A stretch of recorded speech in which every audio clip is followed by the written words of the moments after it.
Take object, it follows it has a definition. What is it?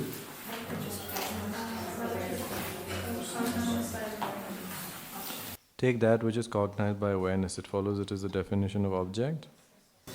Take object, it follows it as 5 other phenomena that are mutually inclusive with it. What are they?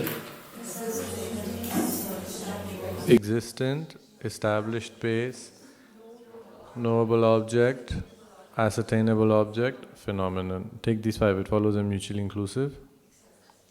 Take these 5, it follows they have the 8 modes of pervasion. Do they?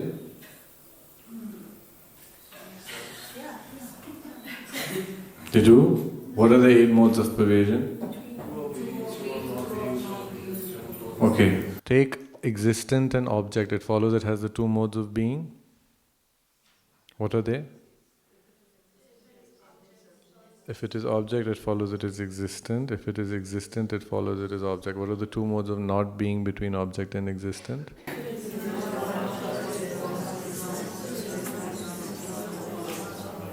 Okay. What are the 2 modes of existing between object and existent? If object exists, it follows. And if existent exists, it follows that object exists, right? What are the 2 modes of not being, or not existing, sorry?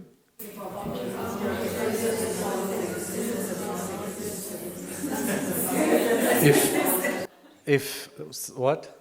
Ornella, say it loudly. If existence does not exist,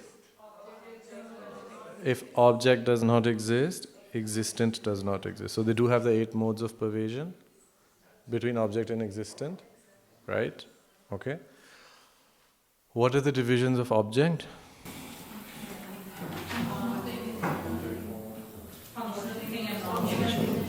Take functional thing, it follows it has 5 more things that are mutually inclusive with it. What are they? Impermanent, product, condition, phenomena, cause, effect. Take these 5, it follows they're all mutually inclusive with functional thing. It follows they have the 8 modes of pervasion with functional thing, right? Okay. Take functional thing, it follows it has a definition. What is it? That which is capable of function. Take functional thing, it follows there is a phenomenon that is directly contradictory with it. What is it? Non-thing. Take non-thing, it follows it is directly contradictory with functional thing. Take non-thing, it follows it fulfills the definition of being contradictory with functional thing. What is the definition of being contradictory with functional thing? 2. What is it? 2, 2, 2.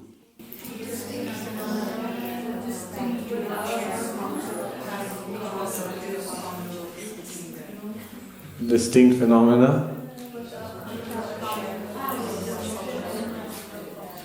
with no possible common locus between them. That's the definition of contradictory. Now what will be the definition of contradictory to functional thing? Just Ornella, say it loudly.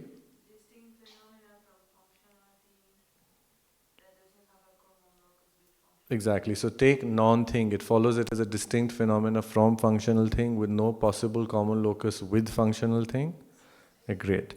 Take functional thing and non-functional thing. It follows they don't have the 8 doors of pervasion.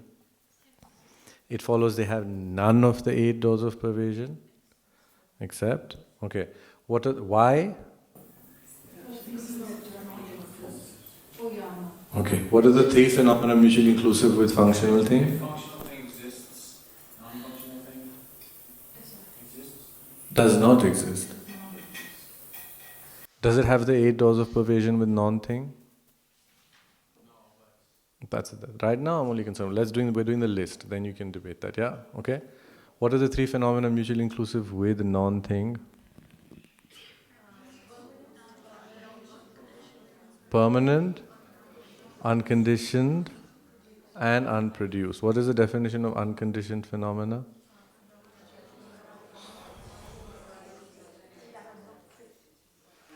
Take unconditioned, it follows it is contradictory with cause. Cause. unconditioned phenomena. It follows it is contradictory to cause. It follows it fulfills the definition of being contradictory to cause. What is the definition of contradictory to cause?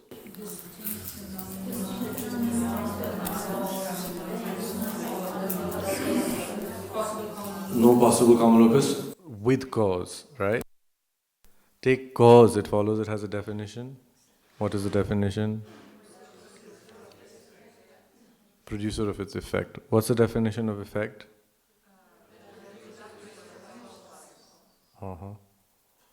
What are the divisions of cause in terms of time? What's the definition of direct cause? What's the definition of direct effect? By its cause. Take direct cause and direct effect. It follows they are contradictory. Take direct cause and indirect cause. It follows they are contradictory. Why? Good. Take direct effect. It follows they are contradictory. Take direct cause and direct effect. It follows they are contradictory. It follows they are phenomena, distinct phenomena of which a common locus is not possible.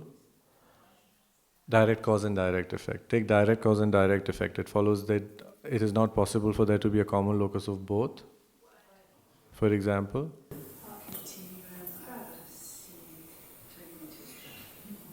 what? Say that again. What is something that's both a direct cause and a direct effect? Take the continuum of a seed turning into a sprout. It follows it as a direct cause. Why is it a direct cause? Take continuum of a seed turning into a sprout. It follows it has a direct effect. What is a direct effect? No, what is not definition? Give me an example of its direct effect. The continuum of a seed turning into a sprout. The next moment in the continuum of a seed to sprout. Okay, what is a take continuum of a seed turning into a sprout? It follows it is a direct effect. Why is it a direct effect?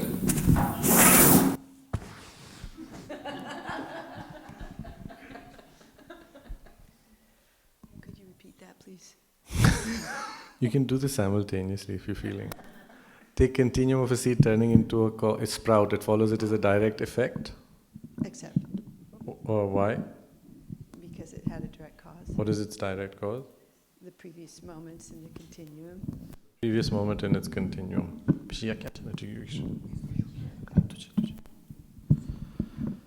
Okay, take cause. It follows the divisions into direct cause and indirect cause are in terms of time. What is the other way of dividing cause? In how it produces its effect. What are the divisions of cause in terms of how it produces its effect? What's the definition of substantial cause? Dineshji, what is the definition of substantial cause? The phenomena which can produce substantial. This is the abridged definition. This is for class 3. What is the unabridged definition of substantial cause? The phenomena which can produce its effect within its substantial continuance. Primary producer of its substantial effect within its own substantial continuum. Okay, what is the definition of in cooperative condition? Outside. What is the definition of substantial effect? That which is produced within its own substantial continuum. What's the definition of cooperative effect? Outside of its own. Great. What are the divisions of functional thing? Non-associated formative factors. What is the definition of non-associated formative factor? Conditioned phenomena that are neither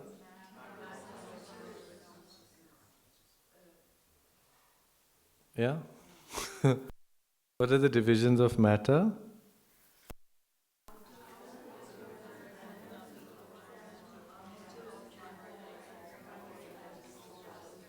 What's the definition of interphysical form? Interphysical form, intermaterial phenomena, inner material phenomena. Inner material phenomena. Am I wrong? Physical form, okay. What is the definition of inner physical form?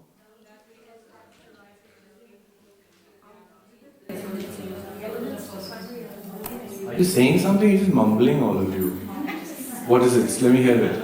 It's not that which is capable of materiality within a person. Included within a person's Included yeah. within a person. What are the divisions of inner physical form? Eye sense power, ear sense power, nose sense power, taste sense power. Huh? Faculties, yeah. Eye sense faculty, ear sense faculty, nose sense faculty, tongue sense faculty, body sense faculty. Okay? What are the divisions of outer material form? Physical form. Visual. What are the divisions of, let's do today, sound? What's the definition of sound first? An object perceived by an ear consciousness. Okay. What are the divisions of sound? No. No. No. No. What are the divisions of sound? Sound arisen from the elements conjoined with consciousness, sound arisen from the elements not conjoined with consciousness. What are the divisions of sound arisen from the elements conjoined with consciousness? Pleasant with meaning, pleasant without meaning, unpleasant without meaning. What are the divisions of sound arisen from the elements not conjoined with consciousness? Pleasant with meaning, unpleasant with meaning, pleasant without meaning, unpleasant without meaning. Great. Okay. What are the other ways of dividing object?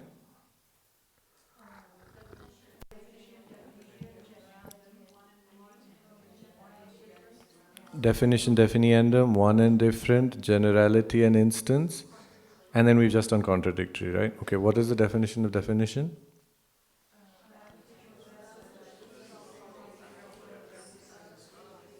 That which possesses the three properties of a referent existent. What are the three properties of a referent existent?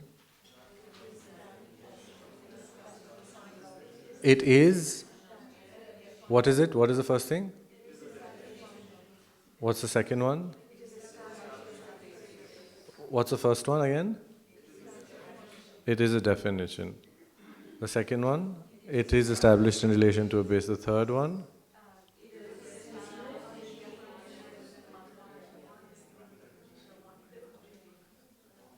So long.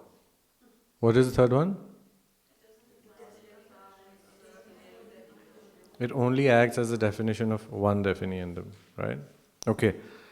Take that which has the three properties of an we'll come back to this. What is the definition of definiendum?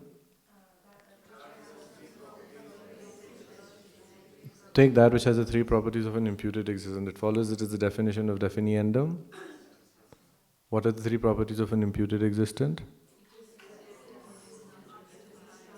It is an object defined. 2. It is established on a base. 3. It is the definiendum only of one definition, nothing else. What is the definition of one? Non-diverse phenomena. What is the definition of one with pot? Phenomena non-diverse. What is the definition of different? What is the definition of different from pot? Phenomena that is diverse from pot or are diverse. What are the terminological divisions of one? One isolate, one entity, substantially one, coexistent substantially one, indifferentiable coexistent substantially one substantial type. Right? What are the terminological divisions of different? Different isolates, different entities, substantially different, period. There's the other ones aren't there. Okay? Yeah? What is the definition of substantially one?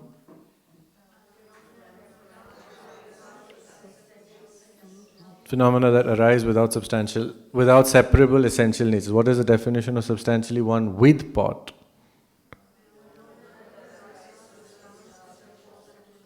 Phenomena that arises without a separable essential nature from pot. Correct? What is the definition of substantially different from pot?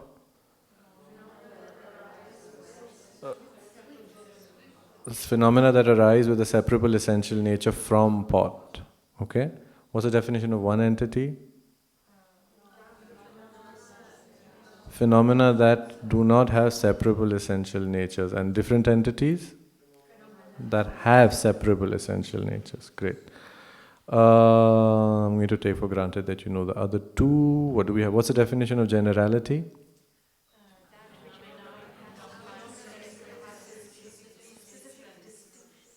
The phenomenon that encompasses its specific distinctions.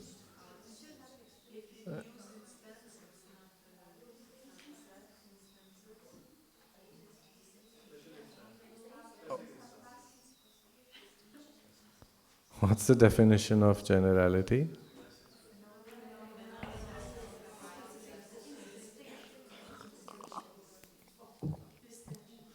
What is the definition of instance?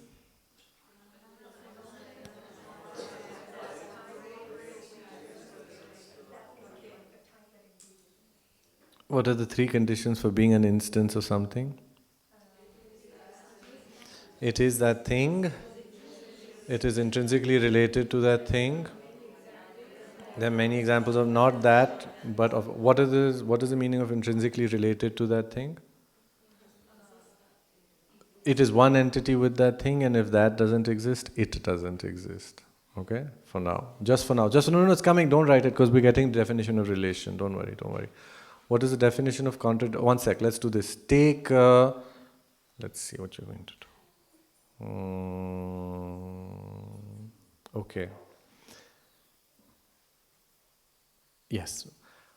Take generality of something and instance of that same thing. It follows they are mutually inclusive, exclusive, they have 3 possibilities, they have 4 possibilities. Generality of something and instance of that same thing. What is it? 3, 4, inclusive, exclusive. 3.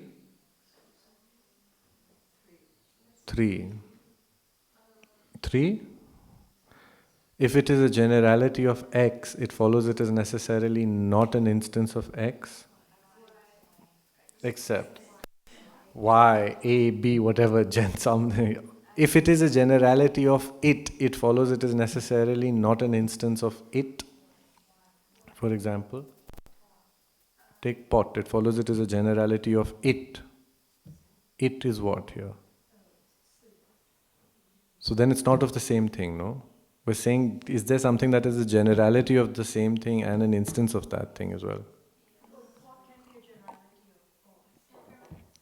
Impermanence and?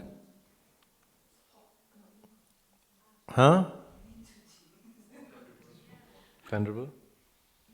Can you think of anything?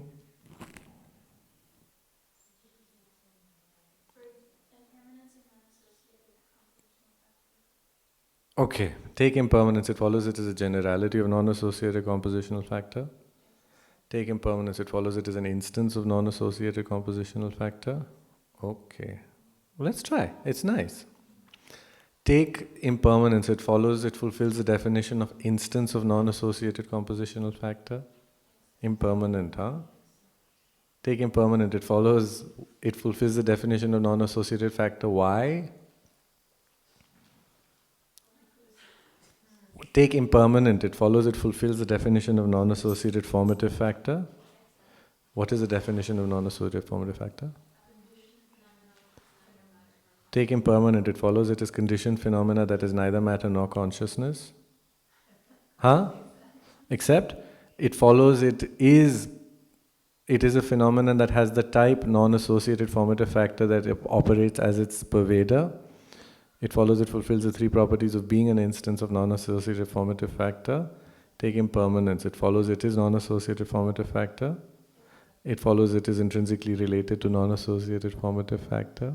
It follows there are many things that are not impermanent that are non-associated formative factors. See, when you go through the checklist, what you initially think and then what it turns out to be not always right. So is it? No? It follows if two things are definition and are generality and instance one way, it cannot be generality and instance the other way. Except it follows a mutually exclusive. Who said 3? Yeah? It follows they are not who's saying they're mutually exclusive? Everyone is saying they're mutually exclusive. Well, the ones who are not saying anything are participating. What are you saying? No, but show me a hand. Are you 3, 4, inclusive, exclusive? Everyone is exclusive? What is it? Me, I think it's 3 because I couldn't follow the So give an example of something that's both. generality and instance. An instance. Both ways. Yeah, A is the generality of B and A is also the instance of B. Are there two things like that? So then it follows there are not 3 possibilities? It follows they're mutually exclusive? Does anyone have a different opinion? You can feel something's coming, right? So start. Does anyone have a different opinion? No? Very nice. Does anyone have a different opinion right now? Let's do this. What? Give me an example of something that's both. Take pot and instance of pot. It follows one is generality, one is an instance. Which is the generality? Both ways. Take pot. It follows it is an instance of generality of pot. Was it pot an instance of pot? Take pot. It follows it is instance of pot.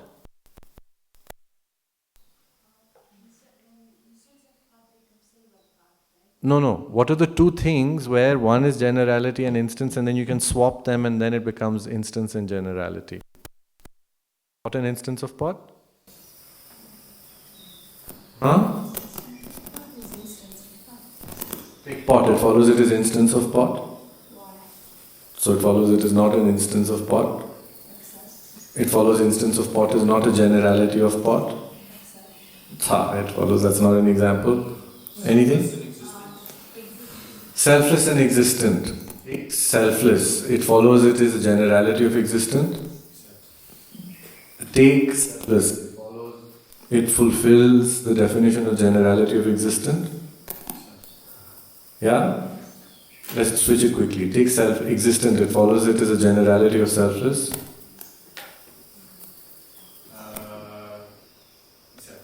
follows there are many things that are not selfless that are existent.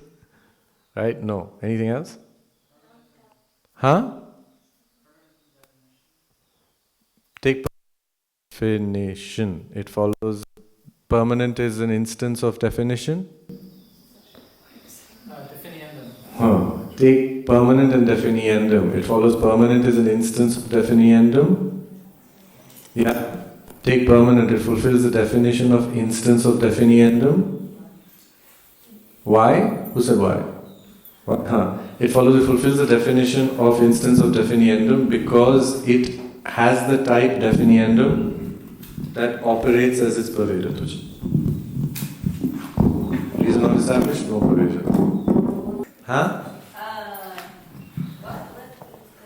Take permanent. It follows it is a phenomenon that has the type definiendum that operates as its pervader. Yeah? Take permanent. It follows it has the 3 properties of being an instance of definiendum. Except, it follows it is a definiendum. 2, it follows it is intrinsically related to definiendum. Except, it follows that there are many things that are not permanent that are definiendums. For example, fire. Now we switch it. Take permanent. It follows it as a generality of definiendum.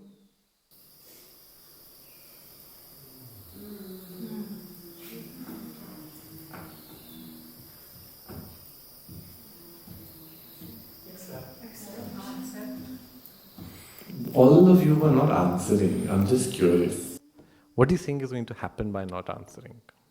Like Jay's gone off and he's put his head in the sand nicely. Everyone else has raised their eyebrows and they're staring at me. Participate. Except, it follows it is a generality of definiendum, permanent. Yes? Yeah? Take take permanent. It follows it is a phenomenon that encompasses its distinctions of definiendum. Yeah? Yeah? Take definiendum, therefore it follows it is an instance of permanent. Right? It has the three properties of being an instance of permanent, definiendum. Yeah? Yes? Why? Because it fulfills the first, second, and third. Does it fulfill let's run through them. It fulfills the first. Take definiendum, it follows it is permanent. Take definiendum, it follows it is intrinsically related to permanent. That follows there are many things that are not definiendum that are permanent. For example, take space, it follows it is not a definiendum. It follows there are many things that are not permanent that are definiendum. For example, what? It follows there are many things that are not definiendum that are permanent. For example, give one that we all know. Cessation is not a definiendum. That which is not arisen. That which is both phenomenon and not momentary. So it follows there is something that is both definition and definiendum both ways. Yeah? Okay. What were you going to say, Anastasia? Okay. She said it's wrong. Which bit?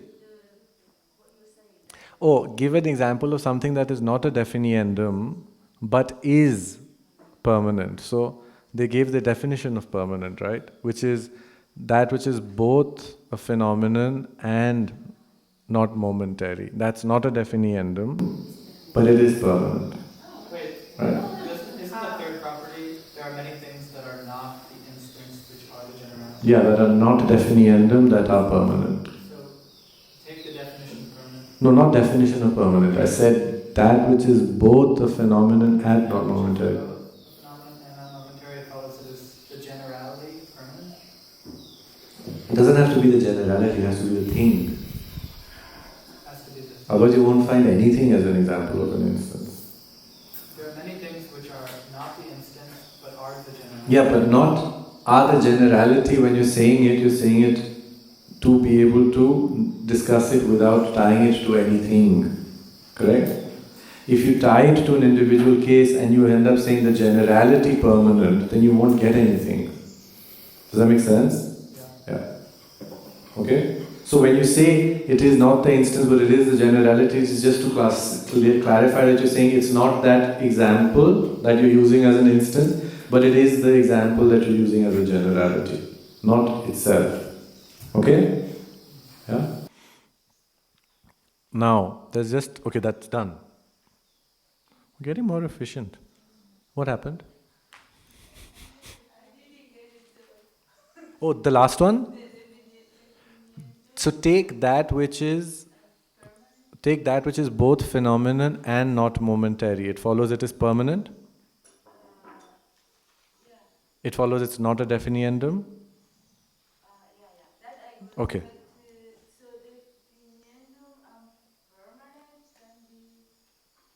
What was the question? Definiendum can be the in generality of permanent and the instance of permanent as well. Right now, for your current level.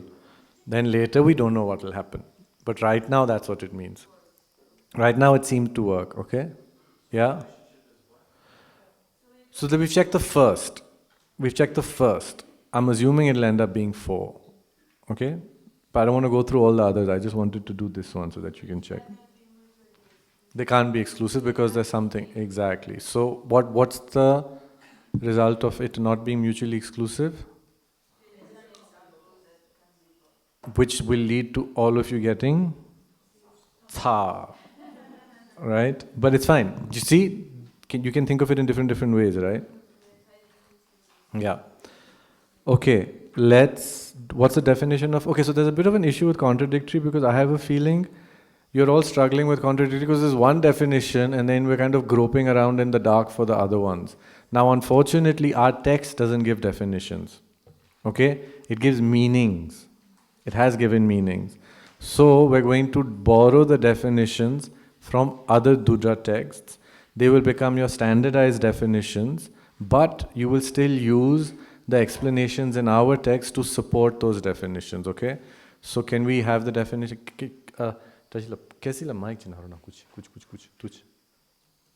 So we're just using the definitions that we normally use in Dudra. If you can just write them down, and then Kelsey, when you make that contradictory sheet, can you just add these? Yeah? So what is the definition of, we're using slightly different terms here. It's contradictory through incompatibility.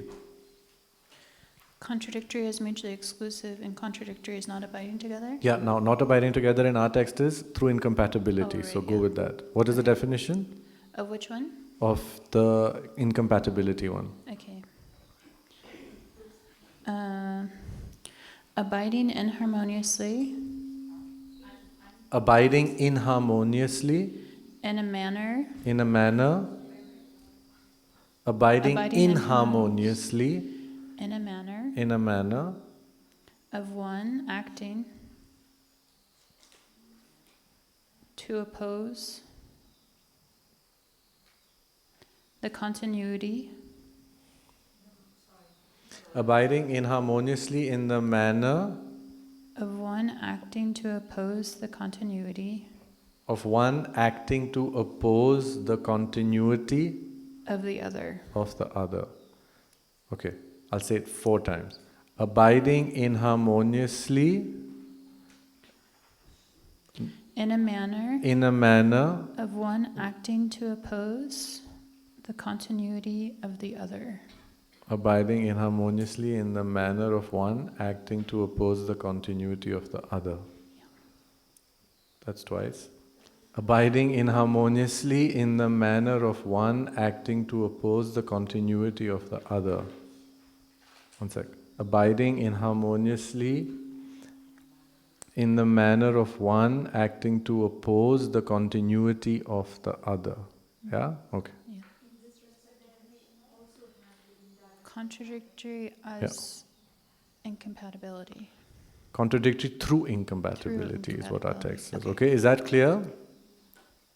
Now the definitions of the 2 divisions of this, which is direct and indirect, will be just this definition with abiding inharmoniously in the manner of one acting to directly oppose the continuum of the other, and then acting indirectly to oppose the continuum of the other will be contradictory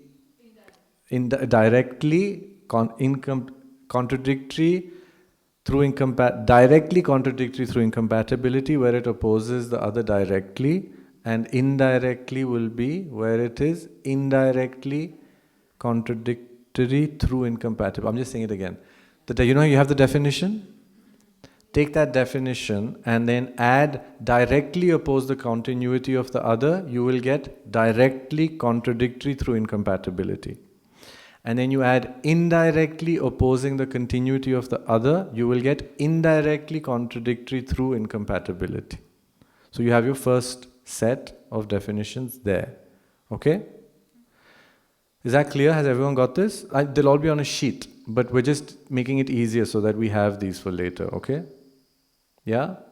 Then the definition of contradictory through mutual exclusion. Kelsey, please. Yes.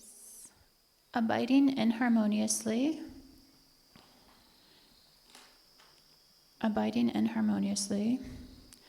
in a manner where the establishment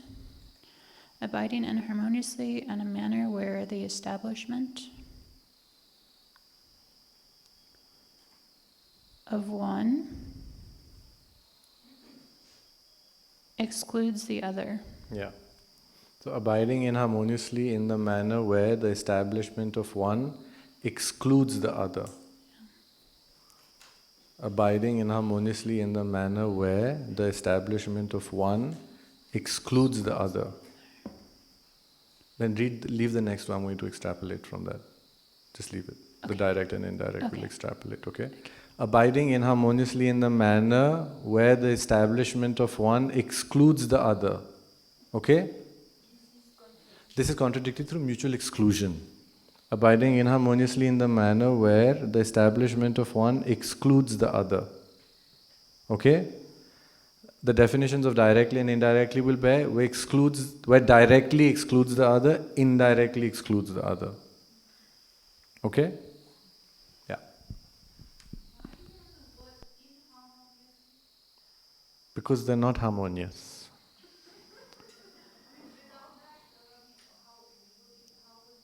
Incompatibly.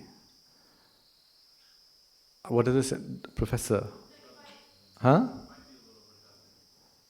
Abiding inharmoniously in the why? What's redundant? Remove it and read the definition.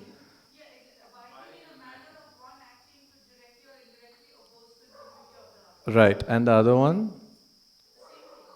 Say it.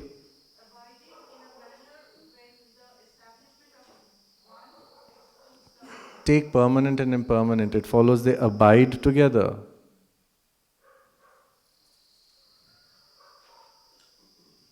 They don't, right? That's why you're saying inharmoniously.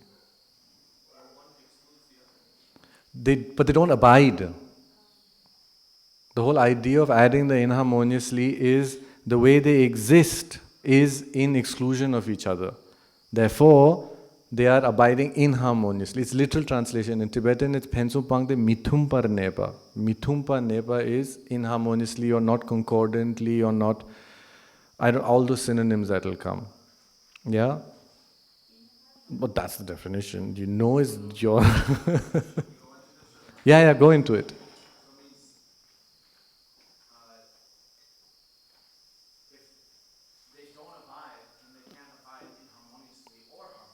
That's what it sounds like, right? Yeah, that's what it sounds like. Of abiding, but we're talking about not abiding. Yes, so for the second one, which is the contradictory through mutual exclusion, there, so the thing is, you're giving you're giving a definition that encompasses both kinds of contradictory. In the one which is through incompatibility, the two things do abide, but they do it inharmoniously. Now the inharmonious nature of them abiding is where in the object, first they can both coexist and then one harms the other. But with light and dark they cannot coexist. Correct? But they are still abiding through incompatibility. So you want to have a definition, the definition has been made so that it can take in or it can encompass all instances. Now, hot and cold abide.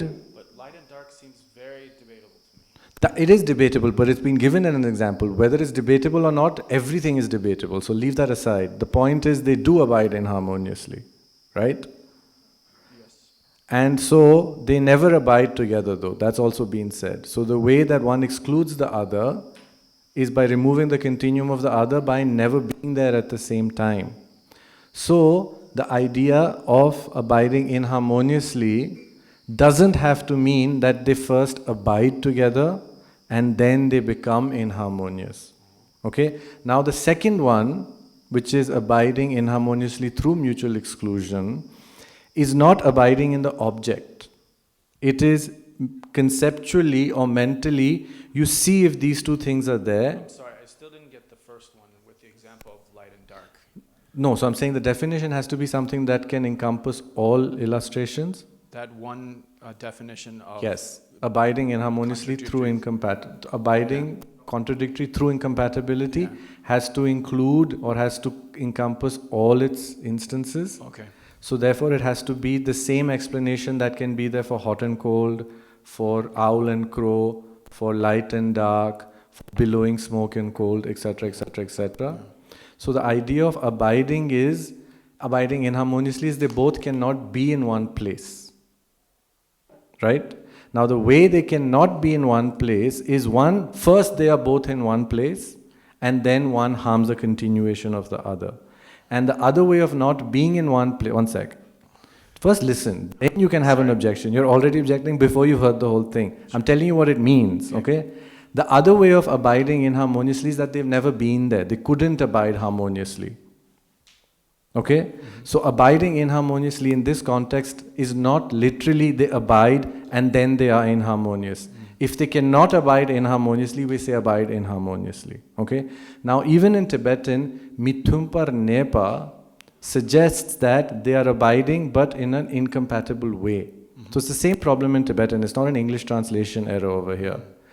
What you're thinking mentally, right, with the second one, mentally, you see if permanent and impermanent can be in one base. So mentally you can see them to have a common locus. Then you realize that they can't. So you're saying they can't abide harmoniously, right? So maybe if you want to make it super clear in English, you'll have to say they cannot abide harmoniously, right? Which means they can either not abide or they can abide and it be not harmonious. That's the only adjustment that we can make if you want to make it. They can either? No, there's no either will not work. You just said that. No. What I'm saying, the adjustment you can make is you can say they do not abide harmoniously. But I still But- don't understand why you can't just leave that out and say, is it in some way not covering one instance? Because when you say abide, you don't have the idea of them contradicting. That's why. Say again? If you just use the word abide, they abide where one excludes the other without adding the inharmonious. You want to have in the meaning that there is something that is No, I creating want to leave friction. out, sorry, What do you I want want to to leave out abide inharmoniously, as Venerable said. No. Venerable saying leave out inharmoniously. That's what she said. Oh, I want to leave it all out. So the definition of contradictory to mutual exclusion is No. what? What is it? So, I forgot the first part of it. Yeah. No. First, no, because it's not the definition that's in the text. Number one, you can do that in your bedroom, I have no objection, okay? I'm telling you what the text says, how it's been explained by Kamala Sheila, how it's been explained by Shanta Rakshita, how it's been explained by Dharma Kirti, Dignaga, and all of them. So because we're following a tradition, we can make all our definitions, but when tomorrow you open the text and you find it, then what are you going to say? No, Acharya Dharma Kirti, I think you should change the definition. So first learn, my point is first learn what they're saying. Okay? This is language that exists. Then, one sec, why are you such a rush? Wait. Just wait. First learn what it says. Understand the meaning of everything. Then you can tweak it and you can abbreviate it for your own understanding. But don't tweak something that is already in the text because they've said it. So now, before you tell me anything, what is the meaning of abiding inharmoniously? Because I've been saying it for 15 minutes. I want to know that you listened to what I've said. What have I said? No, because hot and cold do abide together. Right? So that's what I'm saying. First, listen to what is being said, then try and make sense of it, and then you can choose to abbreviate it or not. This is not our definition. One sec. Is that okay? So Did you get totally what the okay. text is saying first? I think this whole thing for me is an effort to understand, not to change the definition. Right. So did you understand what the text is saying? Sort of. What Not- is it saying? It's saying, What does abiding inharmoniously mean? well, in one case it can mean that at some point the two are in the same place, but one harms the continuation of the other. But that's not the general meaning of abiding inharmoniously, right? That's case specific. In one case, this is what it means. In one case, this is what it Right. means is not okay. The point of a definition Yeah. is that it has to be extendable across the board. Okay. So what is the meaning of abiding inharmoniously? There are two things which in some way, That's what I'm trying to get at. See, Yeah. now if you can get Yeah. that meaning, Yeah. then you will be able to take abiding inharmoniously. And because you'll see, even in Tariq, for instance, right, there's these definitions that often seem very convoluted. And in the Indian text, they were somewhat easier. Like they were very basic. And as the commentators went on and on and on, they started adding a lot of these little tag-ons. But the reason for adding a tag-on is often because you want to have a definition that can encompass all of its instances. If we had a definition that was just trying to be specific to abiding through contradictory through incompatibility and it wouldn't extend to the other one, then we get stuck. I completely agree that the English is very misleading linguistically. So what I'm saying is, if you want to add a note, this is what you could possibly do, which is two things. What was it? Just read it back to me.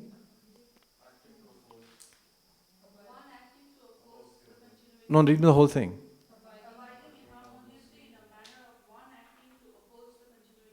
So instead of that, you can say that which does not abide harmoniously in a manner where one is acting to oppose the continuity of the other. At most. Because then what you'll get is permanent and impermanent do not abide harmoniously. Why do they not abide harmoniously? Because they don't abide together. Hot and cold don't abide harmoniously. Why? Because they abide together but not in a harmonious manner. So that's the only real addition that you can do if you want to just generalize and extend it everywhere. Right? That's the point that I'm trying to get at what the text is saying. Yeah? Yeah? So you mean that permanent and impermanent can arise together? This is what No, they cannot arise together. That's the whole point. Yeah, they cannot arise together. they are not Because of this, they are contradictory. Yeah? Okay? So, Mark, that might be a bit of an adjustment. But you know, again, what the problem will be? There is still another problem over here. There's many, many little problems. That's why, okay, I'm appreciating the subtlety behind it. There's a real beauty behind this. Okay? Okay? Yeah. I'm not opposing what, but I feel I'm not understanding it. So that Okay. is why I want to understand, like, yeah, why abiding and why inharmoniously. So that's what I'm trying to understand. So tell me what we've said so far. Have you heard what we've said so far? Yeah, so when you say hot and cold, No, don't use an example. First give me the general thing and then we'll extend it to examples. First let's get the general idea. What's the general idea? is that two things cannot abide together. Hot and cold, that Very doesn't general. work. That doesn't work generally, because it doesn't extend to hot and cold. Right, So that can't be the general meaning. right. So what is the general meaning?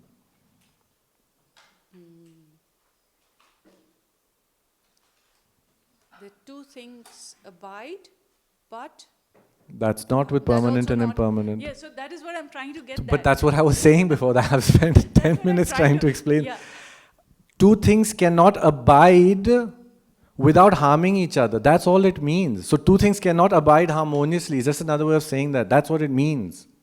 Now, which way can they not abide harmoniously? One, where they first abide and they are inharmonious, or they cannot abide and therefore they cannot abide harmoniously. So abiding inharmoniously amounts to saying they do not abide harmoniously. The problem with the English is if you say they abide inharmoniously, it sounds like they have to abide and then be inharmonious. Whereas if you say they do not abide harmoniously, it can be because they are not harmonious or because they don't abide. Yes? Yeah? That could be a difference. So that's the only leeway, that's the only exception that I'm willing to make for now.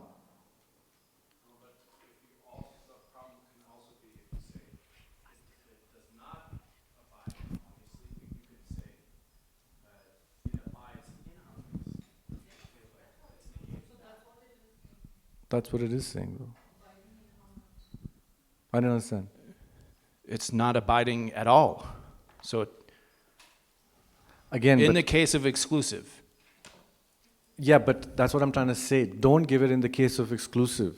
Give it that definition that encompasses, can be extendable to both. what you're saying is that abiding inharmoniously Harmoniously. is something that's going to be applied to both. It has to be applied to both, yes. So then you just said, I shouldn't use it in the case of exclusion. No, who said that? No, you should. You should be used in both cases. I'm happy with these definitions. Mark, what were you mutually inclusive with yesterday? I asked you, should we go into this?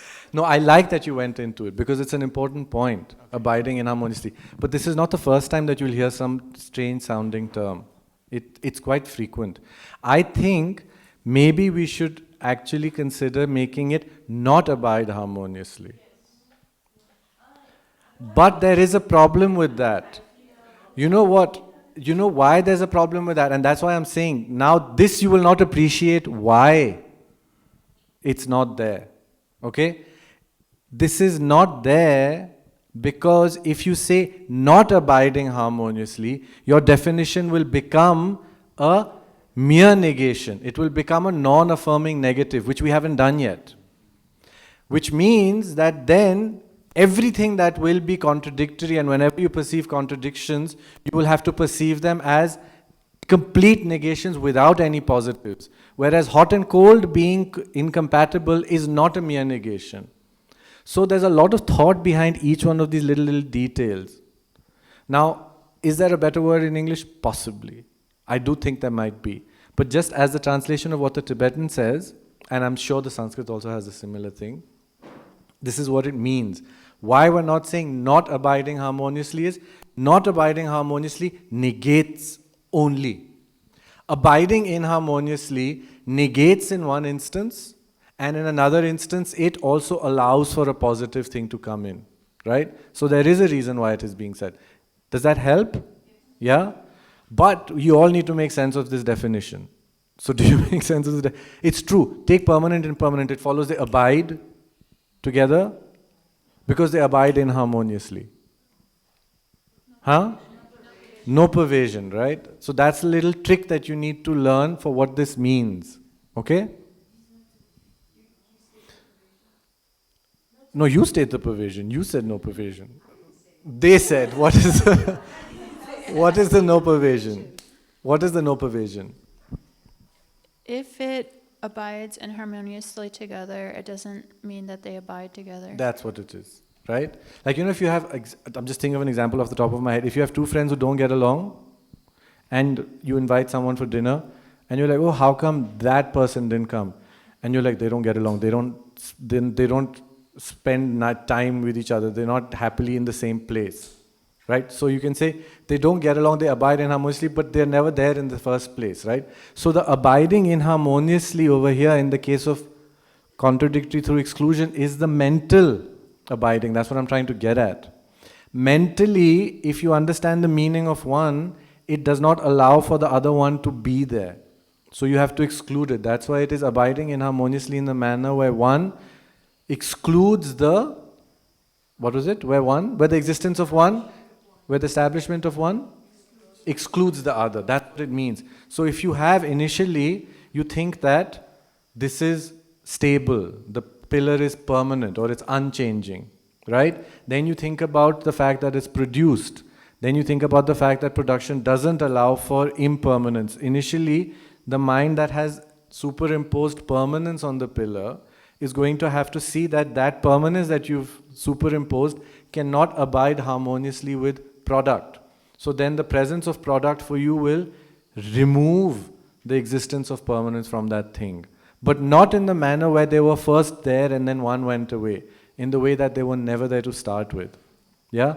So conceptual superimpositions or ignorant superimpositions, they get removed like that. Through exclusion. Real exclusions in objects where they come together and one hurts the other is incompatibility. Is that clear? That's what this means.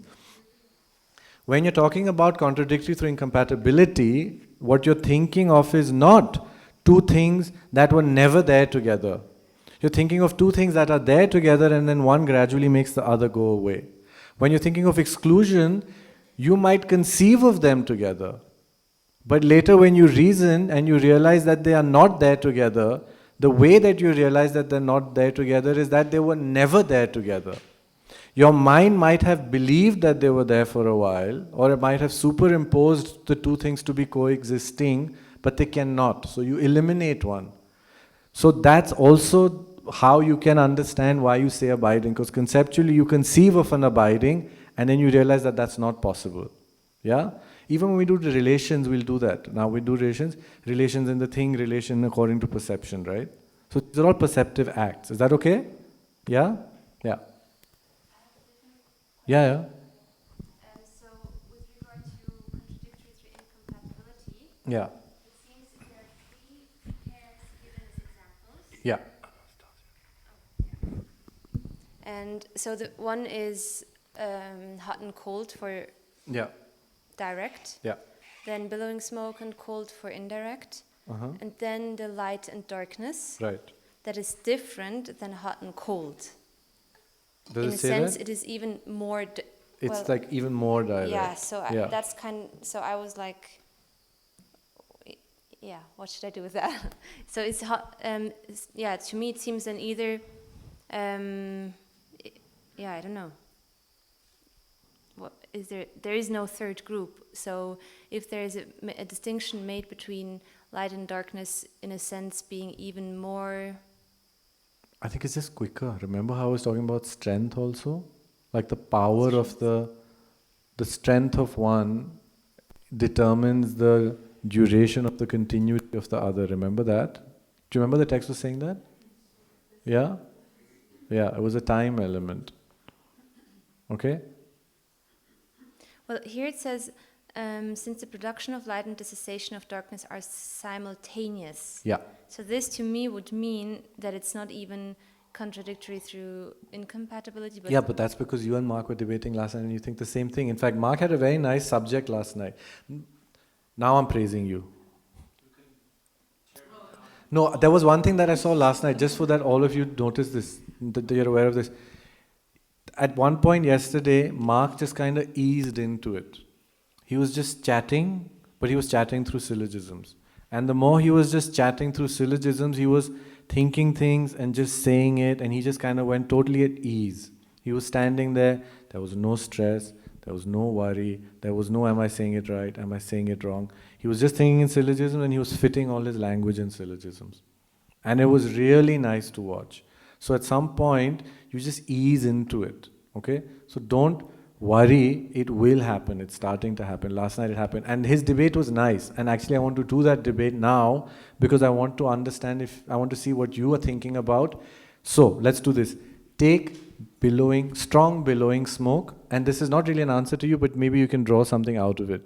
Take strong billowing smoke, it follows it is indirectly contradictory through incompatibility with cold. It follows it is not indirectly incompatible, it is not indirectly contradictory through incompatibility with smoke, because it is, but the text says it's indirect, right? It follows it is not indirect because it is directly contradictory through incompatibility. No pervasion? They're not mutually exclusive? Directly incompatible and indirectly what is the meaning of directly?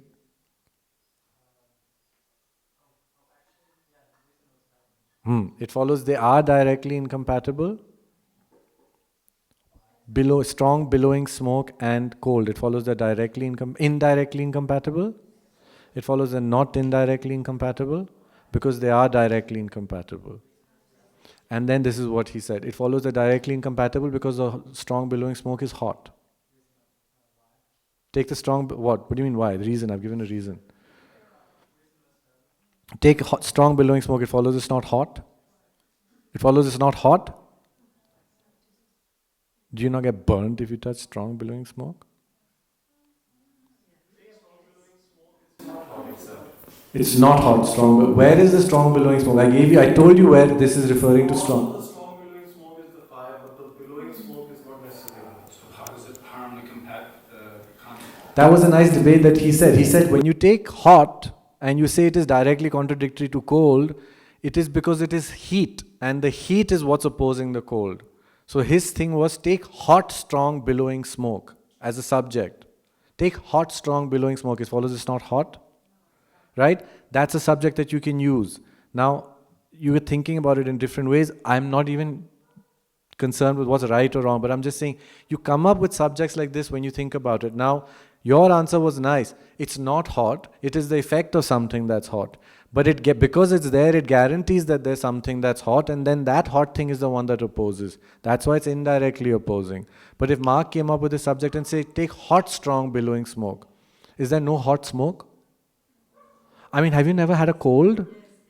Have you never done like a hot towel thing? It's steam can be hot, so smoke can't be hot. What's the difference? Okay, then that's a nice way to think about it. Smoke is a color. That's it. Now you've seen. This is how debate is going to keep fostering, right? So work on it, okay? Perfect.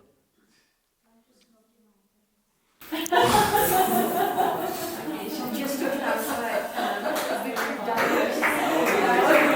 Huh?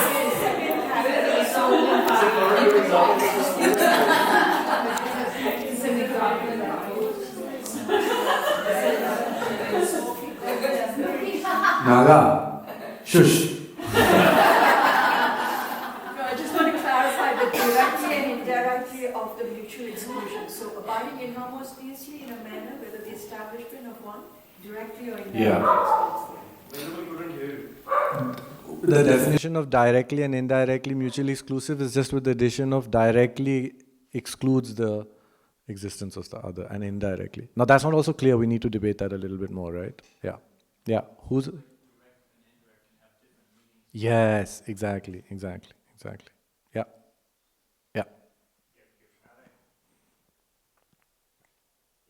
Indirect cause and direct cause are not contradictory. Yeah. Yes, but indirect and direct are contradictory, the actual words. That's what threw me off. It does throw you off, right? Yes. Because it's talking about whether it's looking at the reference point. So when you're looking at the same reference point, then direct and indirect in relation to that one reference point are contradictory. But if you don't have it in relation to a reference, if you're not tying it down to any reference point, then they cannot be contradictory. But when you're talking about direct contradiction and indirect contradiction, then you'll have to take two things as a reference necessarily, right? Whereas with direct cause and indirect cause, you can take different reference. So that's why there might be a difference between those two. Okay? Yeah. Today afternoon we don't have class together. So if you have anything, just clarify them now. Let's not go ahead with any more material today. You just wanted to share these definitions so that you have them. Okay? Yeah. So directly and indirectly in this context has a similar, is it tied to cause and effect or not? Like what is the meaning of directly and indirectly here? Over here, with contradiction? Yeah. So here it is, how does it oppose? That's all it means. Does it directly oppose or indirectly oppose? Again, you'll have to give it a generic meaning. Okay, but indirectly would mean that the thing itself is not opposing. it. Correct. It can oppose it, but it's not through its own power that it's opposing it. It's through something else that ends up opposing it. Yeah? Yeah. There's one important way of thinking about it that I want to do with you right now so that then you can use it in your debates later. So you have to give me 5 minutes towards the end. Yeah. I was wondering about the examples of contradictory to mutual exclusion. Do the direct ones and the indirect? Yeah.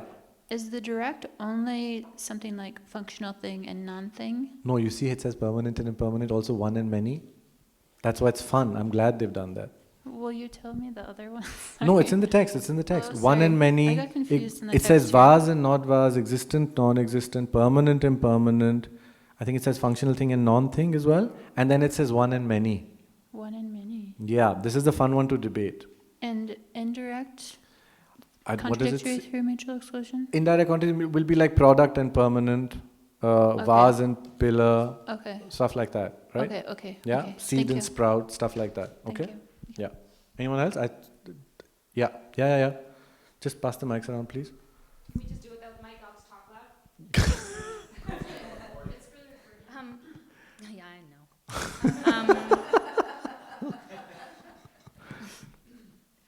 So indirect is there's an indicator, is kind of an indicator that there's a direct thing somewhere. Yes, exactly. So even with an indirect cause, the indirect cause will be a cause when there is something that is directly producing it, but this is somehow acting on it in some way, right? So it's like if you hire a killer, you still get, what is it? What do you say? Huh? No, I know, but if you go to court and you haven't killed someone, but you've hired someone on your behalf, you're still...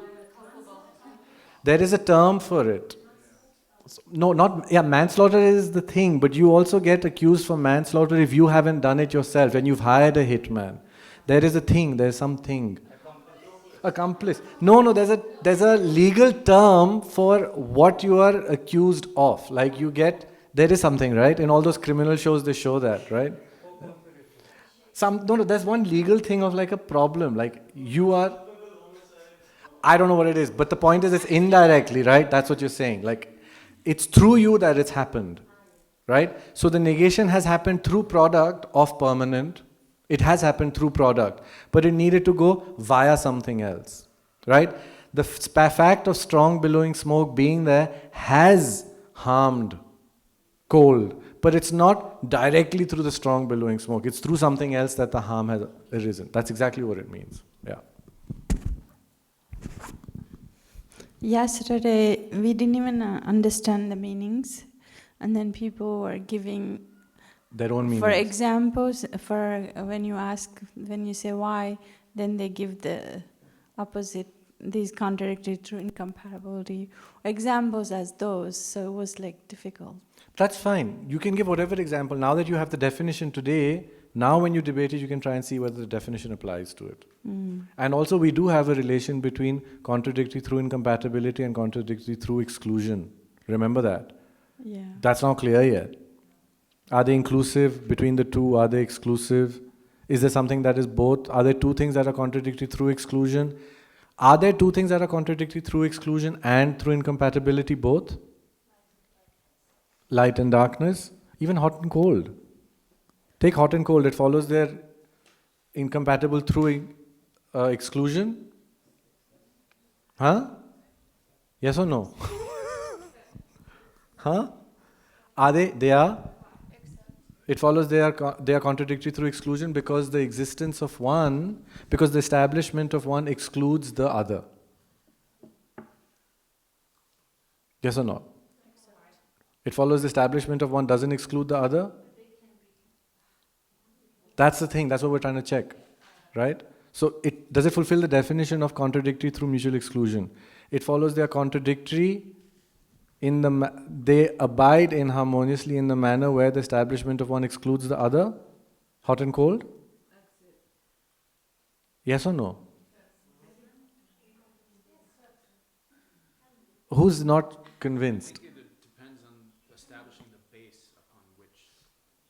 That's exactly it. That's exactly it. But like we said, the mutual exclusion is established on one base. Remember we said that yesterday? Mutual exclusion is on one base. That's why the establishment of one excludes the other.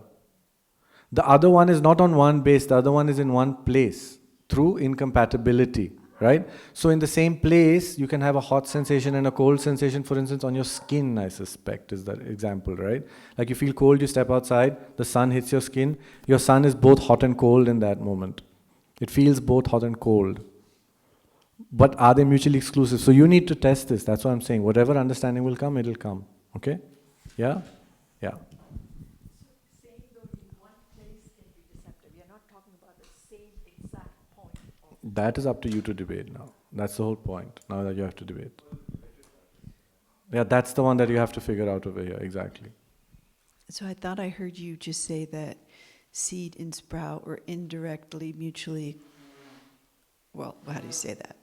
Contradictory, no. Through exclusion. Yeah, indirectly through. So, but I thought in the text it was saying that seed and sprout was an example of something that wasn't really contradictory because instead of harming, it helps. It didn't say it's not contradictory. So can you explain It that? gave it as an example of if one harms the continuum of the other, which was through contradictory, through incompatibility, it says just because the other one ceases to exist, it doesn't mean it harms its continuum. For instance, when a seed turns into a sprout, the seed ceases to exist, but it doesn't harm the continuum of the sprout. In fact, it supports it. So seed and a sprout are not contradictory through incompatibility. They are contradictory through exclusion, because one thing cannot be both a seed and a sprout. Okay, that was Got my it? confusion earlier. Right. Yeah, thank you. Right. Right. Okay. Yeah. Jason. and then let me just explain two things to you after. Yeah. My question was sort of about this point. Which point? So I was going to say, take the divisions of contradictory, it follows their terminological division. That's the point that I want to make right now. So just leave it.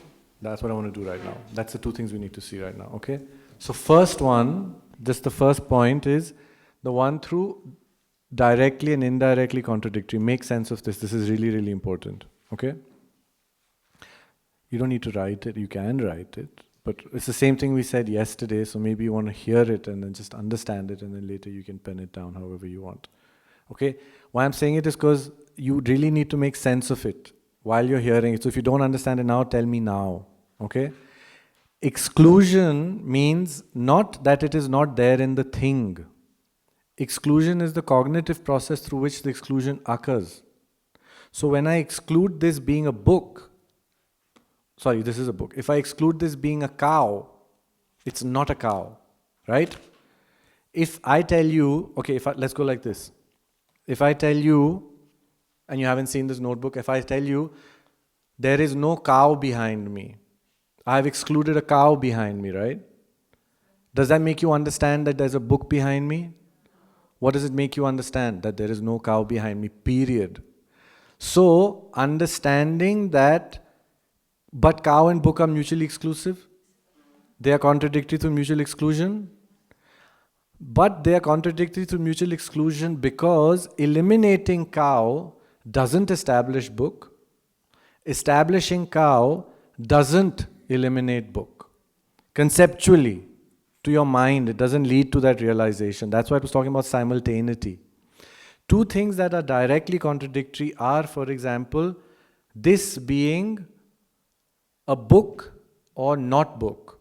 So when I establish that this is a book, the same mind has to know that it is not a non-book. It has to negate non-book. If this establishes this to be not cow, eliminating this to be cow is the same as establishing it as not cow. That's why cow and not cow are mutually exclusive. Through direct contradiction. They are directly contradictory. Okay? Now here, if you establish this to be one, if you establish it as phenomena that are not diverse, you negate it being different. Correct? The same mind. It's not like another mind needs to think about whether they're different. Clear? But if you negate, one second, if you negate it being one, can you negate that they're substantially different? Because it has another meaning, substantially different. The meaning of substantially different is they have to arise with separable entities. So the direct, indirect, contradictory is a question of knowing. If you know one, you negate the other. If you negate one, you establish the other. Like that. So that's why they say this is a base where if you negate that this is permanent, the same mind that negates this is permanent is negating that this is both a phenomenon and not momentary, right? When you negate that this is not both a phenomenon and not momentary, you can't negate that it's a phenomenon. So the only thing you're negating is that it is not momentary, which therefore means that you establish it is momentary. That's why it says permanent and impermanent are directly contradictory. Okay? So if you negate space to be impermanent, that same mind establishes it to be permanent. If you establish space to be permanent, the same mind negates it to be impermanent. Right? If you establish space to be permanent, the same mind cannot negate that it is unproduced, that it is produced. Yeah? The same mind doesn't understand it is unproduced. The unproduced is a second moment. So you need to go via something else to get to that. Is that okay? So whenever you debate directly and indirectly contradictory, okay, whenever you debate directly and indirectly contradictory, it's helpful to start considering the process of how you know them. That's the real test of whether two things are directly or indirect contradictory. It's not the words. Because like you saw, virtue and non-virtue are not directly contradictory, right? Also, light and dark, many of you were saying it as an example of directly contradictory, Venerable and Abhishek yesterday.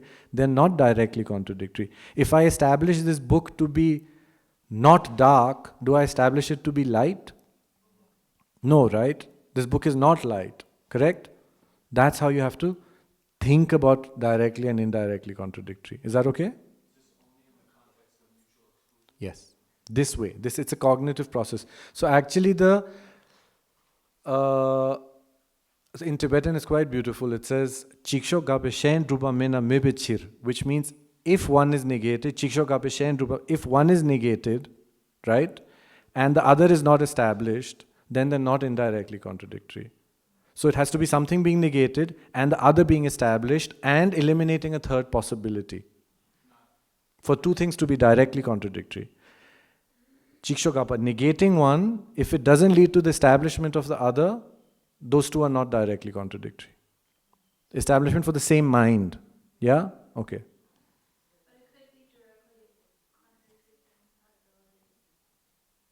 Yes, that's another thing. We're talking about directly contradictory through mutual exclusion. That's the first step that I wanted to make. That's the first point. One sec, just one sec. The other point, I just want to complete this, is Jason's point. But I'm not going to say anything yet, because I still want you to try it out. Okay? I want you to try it out. Most texts don't put these two divisions as real divisions of contradictory. They put them as terminological divisions of contradictory. Because if you look at the definition of contradictory, it says diverse phenomena where it is not possible for there to be a common locus. Common locus is looking at one base. If mutual exclusion is looking at a base and incompatibility is not looking at one base, then technically contradictory should only be contradictory to mutual exclusion. And in fact, most texts do that. Okay? But because ours hasn't, let's have poetic liberty and try and see if we can try and fit it in. Okay? Generally, in fact, in our Dudras, if you remember, it's a terminological division. Remember? Here it doesn't say that. So try and make sense of it yourself. But just know that when you're looking for mutual exclusion, you're looking for a common base, common locus. That's my two things. So the first one is, when you're thinking about directly contradictory and indirectly contradictory, you're thinking in terms of how you know. It's more a question of knowing. Okay? Contradictory to mutual exclusion, right? And indirectly contradictory to mutual exclusion is, they can't have a common locus, but just by negating one, you don't get the other. Okay? That's what that means. Yeah. Question. Yeah? Yeah, I'm done. Yeah. I saw on the table chili flakes. Yeah. And there's non-veggie chili flakes on it. Non-veg chili flakes, yeah. Is it one of these examples? So take veg and non-veg. Actually, it's the same thing. Take non-veg and veg. It follows they're mutually exclusive. It follows they are contradictory. It follows they're contradictory through mutual exclusion. It follows they are directly contradictory through mutual exclusion or indirectly contradictory through mutual exclusion. Veg and non-veg. Directly contradictory to mutual exclusion? Yeah? Okay. Take this pillar, it follows it is non-veg. Take this pillar, it follows it is veg. Take this pillar, it follows it is veg. It's veg, this pillar is veg. Really? Okay, one sec, nice. Take space, it follows it is veg. Space is veg. Right? Okay, nice. Take permanent, it follows it is veg. What is the meaning of veg? Please tell me. Take uncompounded space, it follows it is vegetarian. Okay? So, if veg and non-veg are to be mutually exclusive through contradiction, like they have to be directly contradictory, then whatever is refuted to be veg will have to be established as non-veg. And whatever is established to be non-veg will have to be excluded as veg. So if space, according to Kelsey, is vegetarian, that's how much I can say. But if space was not vegetarian, then you would have to say it's non-vegetarian. So like veg and non-veg, it's like almost colloquially, veg and non-veg is like virtue and non-virtue. Veg refers to vegetables, non-veg refers to meat. It's not an exhaustive definition of phenomena, right? But unless you're Kelsey, you can make it exhaustive. That's up to you, but that's just how you're playing with it. So it's a good example. Thank you. Good. keep seeing these strange things in your, yeah. But that's exactly how it works. Yeah, yeah. Yeah. So negating a third possibility is, for instance, for them to be directly contradictory, above having to have this thing, they also have to negate a third possibility. But the fact that they are like this means they negate a third possibility. Pot and pillar are not contradictory in the sense that they negate a third option. Because there's trees, cows, etc. If veg and non-veg are used in the normal English word, then they're not exhaustive, because you have things that are neither vegetarian nor non-vegetarian. So if two things are directly contradictory, they will also be exhaustive presentations of phenomena. That's what it means. Yeah? How do you negate that? Does it for Negate what? indirectly establish one? For indirectly contradictory, you won't negate a third option. Not necessarily. But it doesn't mean if two things are indirectly contradictory, they have to have a third option. Product and permanent are indirectly contradictory. They don't allow for a third option though. Right? Yeah.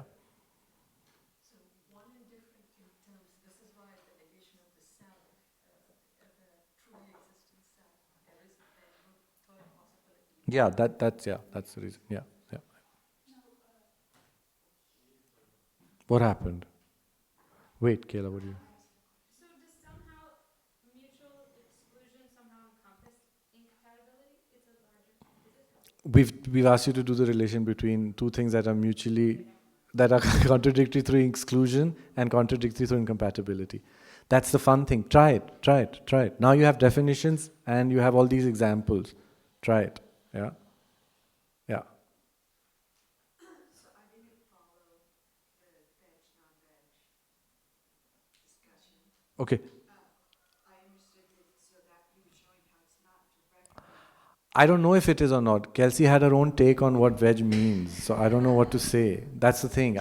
But why don't you answer? Take veg and non-veg. It follows that directly contradictory according to you?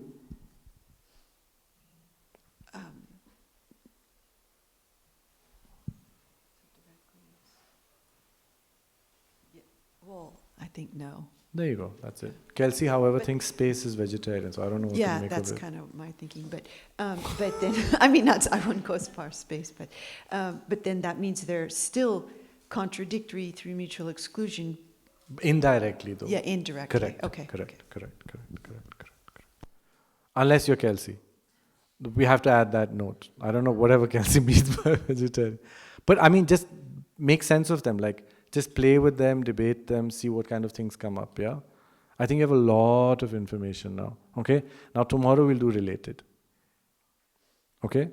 And tonight you don't have debate, and in the afternoon also you don't have debate. So if you want to do a little bit more of debate on these things, then I suggest you make time. Again, it's coming in the evening. And tomorrow when we do relation is ironically very related to contradictory. So we'll have to do a lot of relations between relation and contradictory.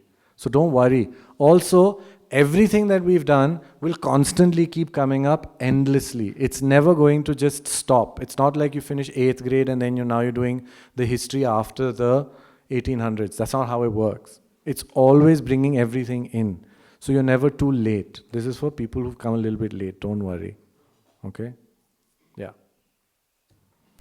The other question I had was, in part, is understanding contradiction meant to help us with when we're debating to see when there's a contradiction, or is it? Yeah. Okay. Yeah. That and. So yeah, later it'll come. Yeah. Okay. Contradiction is just fundamental. Relation is just everything is. I really do sometimes realize the importance of Duda, where it seems like you're doing very childishy things in the beginning, you're playing around with funny little ideas, but then when you study it later, it's all the essential vocabulary for it. When I was young, my dad used to keep insisting saying, you have to do Duda Lurik Tariq. And I would get insulted because I was like, I mean, come on, like we studied, I know what I'm talking about. And that's because Duda Lurik Tariq in many minds, I don't know if you think of it the same way, but in many of our minds, it's like what kids do. Duda Lurik Tariq is for those beginners. And because it's the same attitude that we have for preliminaries. Like, when you're doing a ngondro, you're like, oh, well, that's just a beginning. So Dudra Lorik Tarik is just like a beginning. But if you get into the real heart of Dudra Lorik Tarik, there isn't anything in Dudra Lorik Tarik that is not the real meat of Dharma. The way you approach it is as a beginner, but the subject matter is in no means beginner subject matter. Similarly, if you're doing your preliminaries, if you're just doing it because you're accumulating numbers, that's not what the preliminaries are. They're meant to change your mind so that it then becomes receptive to understand emptiness. And so that change is not something that you do in the beginning and drop off later. So I think the words we use and how they've come to be seen is the issue. Yeah? So everything that we're contradictory, right now you're doing it with color, shape, sensation, I don't know, whatever you're doing, it sounds childish. But the understanding of contradictory is like the building block for Tarik. The building block for Tarik is the building block for Madhyamaka, for Pramana, for Abhisamaya, for Tantra, for everything, right? So, yes, but not just. It's so much more. Yeah?